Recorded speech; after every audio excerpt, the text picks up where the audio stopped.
As the scorching Phoenix sun began to set in the twilight hours, Rachel carefully descended the stairs of their colonial-style home in the quiet residential neighborhood of Paradise Valley, cradling her heavily pregnant belly. "Rachel, let me help you," Michael rushed to her side. Tall and handsome in his Brooks Brothers suit, his expression always radiated kindness. "Thank you, but I'm fine. There's still over 2 weeks to go. I want to do what I can while I still can." As a pediatrician at Phoenix General Hospital, Rachel had attended many births. However, facing her own delivery, she felt conflicted between her clinical detachment as a doctor and her expectations as a mother-to-be. "Your mother called. We're invited to dinner again," Rachel said. Michael's expression clouded momentarily. Margaret was Michael's mother and the wife of the current head of the Thompson family, a prominent name in Phoenix society. For over 30 years, she had prided herself on being the perfect housewife, having given birth to all 3 of her children at home. "Mom's just concerned about you. But don't feel pressured," Michael said. Rachel knew better. Her mother-in-law's concern was becoming more like surveillance with each passing day. "Your mother doesn't really approve of my work or my hospital birth plans, does she?" Just then, the doorbell rang, and it was Michael's sister Patricia, a freelance graphic designer. She wore perfect makeup and expensive designer clothes, masking her emotional instability. "Oh, you're home for once," Patricia said, looking Rachel up and down. "By the way, did you see my design I posted on Instagram?" "I'm sorry. I've been working a lot of night shifts lately." "Of course. You're so busy with work. But family is important, isn't it?" There was a hint of sarcasm in her words. Michael watched his sister with concern. "Patricia, did you need something?" "No, Mom's just worried about Rachel's condition and the baby." On the surface, they appeared to be a harmonious family. However, the reality was that the threads of their complex emotions were quietly but surely beginning to unravel. Rachel sighed deeply, placing a hand on her belly. Her career, built through medical school on scholarships and her own determination, and her new family with the man she loved were precious treasures to her. However, as her due date approached, her mother-in-law's interference intensified, her sister-in-law's attitude gradually changed, and Michael's business trips increased. That night, Rachel woke up feeling pain. Sharp cramping shot through her lower abdomen. Cold sweat trickled down her back. There were still more than 2 weeks until her due date. Opening her smartphone app, she began timing the contractions. As the pain continued at regular intervals, Rachel tried to maintain her composure as a pediatrician. "Stay calm, breathe." Taking deep breaths, she called the hospital. A colleague on duty answered. "Come in immediately. We'll be waiting in the emergency room." After hanging up, she immediately began searching for a taxi company's number. Michael was away in Los Angeles for an important project. Suddenly, the doorbell rang. Rachel tensed at the unexpected visitor in the middle of the night. Looking through the peephole, she saw Margaret with perfect makeup and an agitated Patricia. "Rachel, open the door." Her mother-in-law's voice carried more authority than usual. The scent of overpowering perfume wafted through the entrance. "Mother. Patricia, at this hour. Michael contacted us. Said you weren't feeling well." Rachel was confused. She hadn't contacted Michael yet. "So why?" "Yes, I think I'm in labor. I'm about to call a taxi." "A taxi?" Margaret's voice rose. "Don't be ridiculous. How can you rely on strangers when you have family?" Patricia hurried to the kitchen, seemingly searching for something. "But I need to get to the hospital." Margaret laughed coldly. "Our family has always given birth at home for generations. You don't need a hospital." "Mother, I have risk factors for complications. For the baby's sake." Just then, Patricia returned from the kitchen.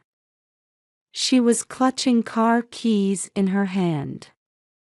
"And something else." Rachel's eyes widened. It was her father's keepsake lighter, which had been displayed on the entrance shelf. "You don't need these keys if you can't understand family tradition." Patricia's eyes had an unsettling gleam. She walked toward the garden. "Patricia, wait. Stop." But she didn't stop. In the garden, she took out the lighter. Under the moonlight, the metal cast an ominous glow. "Nobody's going to be happy about this baby anyway." With Patricia's maniacal smile, the lighter's flame flickered. The keys began to melt. Fighting through intensifying contractions, Rachel desperately tried to call for help. But Margaret grabbed her arm. "This is for your own good. We're preserving the Thompson family tradition." Under the moonlight, the car keys continued to burn in the garden while her mother-in-law's grip on Rachel's arm was unnaturally strong. Inside her womb, the baby moved anxiously. Soon after, 2 police cars arrived. Moments later, an ambulance followed, and her colleague Sophia rushed to the scene. Neighbors emerged from their homes one after another in their nightgowns and robes. "Dr. Thompson, please leave everything to us. Today, we'll care for you not as Dr. Thompson, but as Rachel, our patient." Lying on the white stretcher, Rachel instinctively began giving a medical report. 36 weeks pregnant, first child. Regular contractions at 7-minute intervals. Sophia gently held her hand. "We know all that. Just focus on your breathing now." Tears welled up in Rachel's eyes at those words. Meanwhile, police officers were restraining an agitated Margaret and Patricia separately. Another officer was photographing the burnt remains of the car keys scattered on the lawn. With each flash, the bizarre scene in the sophisticated garden was illuminated. "Those two have been acting strange lately," a neighbor in a designer nightgown told an officer. "There were rumors about them forcing a home birth. I was worried about the young mother, so I kept the security camera footage." Another resident stepped forward. "The ambulance headed to Phoenix General Hospital by the shortest route." The EMT in the driver's seat was reporting the situation to the hospital over the radio while running the siren. In the hospital's emergency room, Dr. Sarah Johnson, the head of obstetrics, rushed over as the emergency doors opened. Her graying hair was tied back in a ponytail, and she wore scrubs over her surgical attire. She was Rachel's primary physician who knew her case well. Under her efficient directions, nurses in blue scrubs moved quickly. Monitors were set up, and 4 preparations began. Is the baby okay? Rachel's voice trembled. Stable for now, Dr. Johnson answered while checking the screen. But given the stress, we need to monitor closely. The rhythmic sound of the heart monitor echoed in the quiet treatment room. A nurse swiftly recorded vital signs while another gently wiped away Rachel's cold sweat. At 4 a.m., Michael burst into the hospital room, out of breath. His Brooks Brothers suit was wrinkled, his tie loosened. He had returned on an emergency flight from Los Angeles. "Are you all right? The baby? I heard about Mom and Patricia." Michael. Tears fell from Rachel's eyes. "I'm sorry, the car keys." "Don't worry about that," Michael gripped her hand firmly. "Leave Mom and my sister to the police. Let's just focus on you and the baby now." Suddenly, an alarm sounded in the room. The fetal heart rate was dropping. The medical team quickly assembled. The operating room staff began preparations, and tension filled the hallway. On the stretcher moving down the white corridor, Rachel said through held-back tears, "Michael, I'm scared. Even though I'm a doctor, I'm so scared." "Before being a doctor, you're a mother-to-be, aren't you?" Michael smiled gently. "I'll be right here with you." His words were filled with deep love.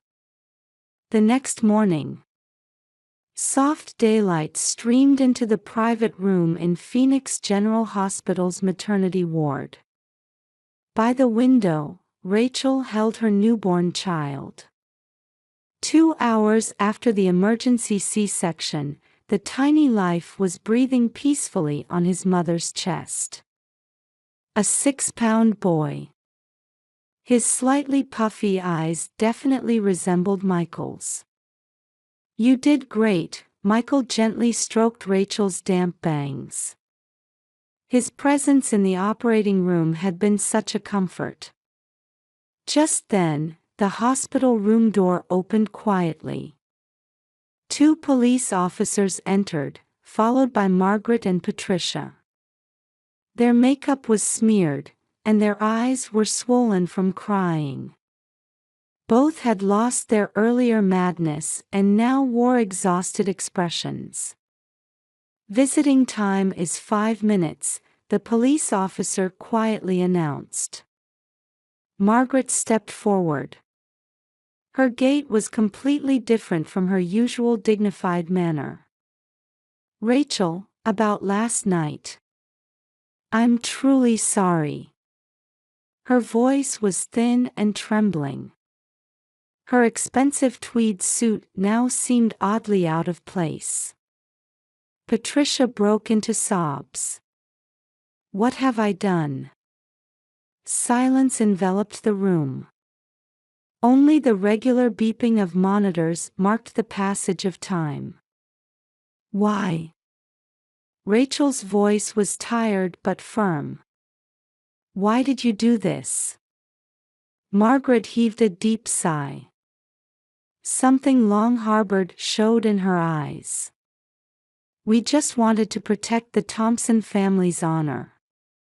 Her voice broke. "My mother was the same way. Raising children at home. Family before career." Rachel quietly interrupted.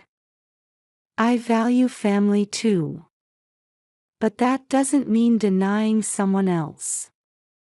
The baby stirred slightly. Rachel instinctively drew the child closer to her chest. My brother, drifting away from us. Patricia's voice shook. He was always on my side. But since Rachel came. Michael's voice resonated low. I haven't drifted from anyone.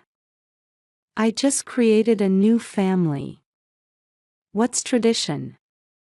Is hurting family tradition? The air in the room froze. Our family's honor. Margaret managed to say.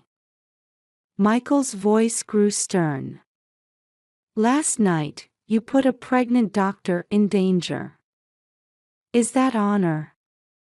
Enough. Michael's voice was resolute. We'll walk separate paths from now on. Rachel silently watched her baby. The tiny life moved slightly again. We're filing charges with the police, Michael continued. And requesting a restraining order. This is non-negotiable. Michael's voice was calm. We have a new life to protect. Patricia nearly collapsed, and a police officer supported her. Margaret tried to look at the baby one last time, but Rachel instinctively held her child closer to her chest. That gesture said everything. Michael and Rachel quietly watched as the two left the room. The sound of the door closing seemed to announce the beginning of a new chapter. Are you okay? Michael placed his hand on Rachel's shoulder. Rachel answered while gazing at the baby. Yes. We have our new family now. And as if hearing those words, the baby let out a tiny yawn. Outside the window, the Arizona morning sun brightly illuminated the desert city. The beginning of a new day. And the moment of a new family's birth. The hospital room door opened again. This time, it was the attending physician and nurses. Shall we start preparing for discharge? The doctor cheerfully asked. Getting ready to go to your new home. Michael and Rachel exchanged glances and quietly nodded. Last night's nightmare was truly over. And now, a new future lay before them. Hey, Michael, Rachel looked up at her husband. Let's decide on a name for him. Yes, Michael smiled gently. The first important decision for our new family. The morning sun filled the hospital room as their new family story quietly began. 1 year later. In a quiet residential area, a 30-minute drive from Paradise Valley, stood a Spanish-style house. James, look, Daddy's home, Rachel lifted her toddling son. 1-year-old James began to bounce excitedly at the sight of his father. Michael, still in his Brooks Brothers suit, rushed to his son. His work at the new construction company was busier than before, but he could now return home at the same time every day. Today was vaccination day, wasn't it? Michael stroked his son's head. Did you cry? No, he was very brave, Rachel smiled. A perfect role model for my patients. Rachel's reputation at Phoenix Children's Hospital continued to grow. Although balancing childcare and work wasn't easy, the hospital supported her with flexible working arrangements. On the living room table lay a letter that had arrived that day. It was from Margaret. After the incident, Margaret and Patricia had begun counseling. Facing social media backlash and community criticism, they ultimately decided to move to Scottsdale. Opening the letter, a photograph slipped out. It showed Patricia teaching at a children's art class where she volunteered. Patricia has really changed, Rachel picked up the photo. Indeed, her sister-in-law's expression had softened. Weekly counseling sessions. Learning to handle anger. Finding a new way of life. Everything had gradually changed her. Moms even started an online petition on change.org, Michael said while reading the letter. For childcare support for working mothers. Unbelievable. Rachel smiled quietly. People can change. And sometimes, sad events can be the catalyst. Oh, Rachel noticed the last part of the letter. She's been asked to give a lecture at the local family support center. Margaret wanted to help families struggling with similar value conflicts by sharing her experience. Hey, Michael, Rachel looked at her husband. We made the right choice, didn't we? Michael answered while holding their son. Family doesn't have just one form. What's important is understanding and respecting each other. James closed his eyes contentedly against his father's chest. Just then, Rachel's smartphone rang. It was the hospital. Hello, yes, I understand. When she hung up, Rachel's face was glowing. What is it? Michael asked. The pregnancy test, it's positive. Really? Michael's voice jumped with joy. Rachel smiled and gently placed a hand on her stomach. This time, I'm sure it's a girl. A sister for James, Michael said while playing with his son. How about that? You're going to be a big brother. The evening light enveloped the happy family. A pleasant summer breeze blew on the terrace. The birth of a new life. And another chapter in their family's story was about to begin. On the patio garden table lay next month's schedule. Work commitments. Childcare plans. And preparations for welcoming their new family member. Hey, Rachel snuggled close to Michael. Our family is wonderful, isn't it? Yes, Michael nodded. It's our own unique way of being a family. The Arizona sunset cast a gentle light on their new home, seeming like a symbol of their hope-filled future. This was the path they had chosen. And the path they would continue to walk. Love and understanding. And accepting each other. Perhaps that's what true family bonds are all about. A new night was about to fall on the desert city.